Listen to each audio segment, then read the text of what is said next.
یو نیم پکې کله کله بیټې ماسې ټلیفونو کې خو زه هم ظاهره دا هم پکې نو یعنې هغه مې دې ته مجبور کړي چې بند کړمه خو بیا هم ظاهره خیر دی د چا به ضرورت وي که نور څه نه تسلي خو ورکولی شم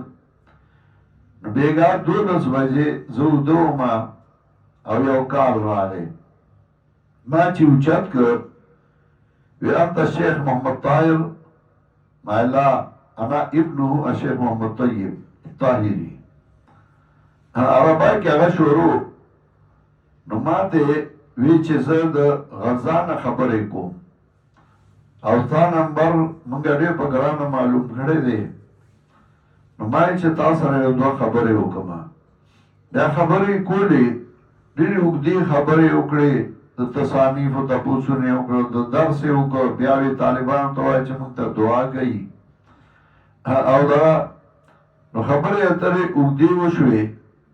نو بیا د هغې متعلق خبر راغله نو ما موږ درته دعاګانې کولی شو دعاګانې درته کوو باقي مخکې قدم ایښودل هغه زموږ د ملک کار دی چې کله ملک د دې ملک منظم فوج دی د دې ملک صدر شته د دې ملک وزیر اعظم شته نو طریقه کار دی چې د ملک مشر اعلان وکړي نو بیا به موږ جهاد کوو موږ به جنګ هم کوو مقابله به هم کوو دا به هم کوو خو موږ د ملک تابع یو موږ په منظم ملک کې اوسېږو او دعاګانې درته کوو او چې کله اعلان وشه نو بیا به دې ته نه ګورو چې وسله شته او نشته انفرو خفافا وثقالا ځئ که تاسو سپکې یعنې بې وسلې